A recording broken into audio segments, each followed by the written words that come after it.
When you travel around the world and you go into these magnificent buildings, the doors are like 30 feet high. Like, why would they build doorways and entryways that are that enormous for people who are 6 feet tall?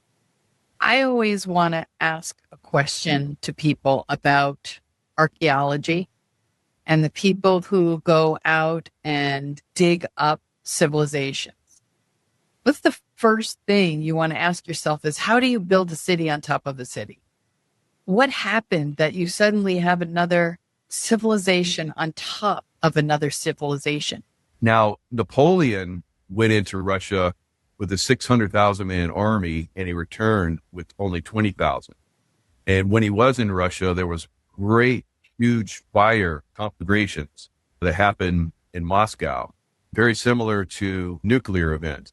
And all of the soldiers had the same problems and died from the same problems that you would from to nuclear fallout. So do you think that they used nukes in destroying Tartaria? If you look at photos of the Grand Canyon and other areas of the country and the world, sometimes some of the mountains and these structures look like melted buildings. Like you can see like little windows and things like that. Look what they did to the bells in the cathedrals. Those were sound healing, and they claimed that they needed them for the war, but they found giant burial ground of all these bells. They just buried them.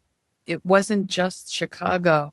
There were cities in Michigan. There were cities in other places in the United States that all went up in flames at the same time. Imagine a city like New York City, and they just come in and just melt all the buildings down to these, like you see here, there's like these cliffs. These were all buildings, and they have doors in them, and you can go inside them, and they're like right here. Yeah. Inside, they're magnificent. So I'm an architect. Lisa's an architect. You're probably an architect, right? So an architect is the first soul group that was born from source. And that's in my book. But the angelic split off from them, and they basically create all the games. And then other beings build them out more. So ETs are building, like the Pleiadians had a huge hand in building out Earth, plant life, all kinds of different things like that.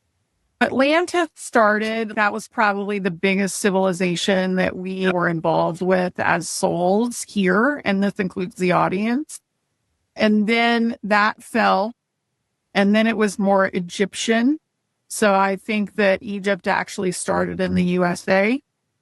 It was more in the Colorado, like those Four Corners areas, but then it spread out. And basically it was the whole United States and down into Mexico. And there's probably stuff up in Canada too. They're supposed to be in control by 2021. During the time frame, came out with COVID. It didn't happen the way they anticipated. That moved to 2030.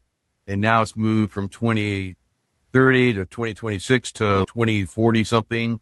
So they keep pushing the dates back because we keep waking up and stopping their progress. I think we're at the point where we're going to bypass that control and that complete devastation they've done in the past.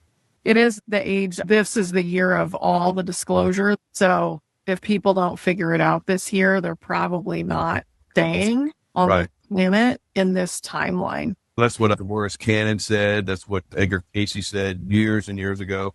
That 2026 was the year for consciousness to rise. And to get closer is to do the quantum meditation. So tell us about that. When's the next one coming up? It's Thursday. So it's Thursday the 19th.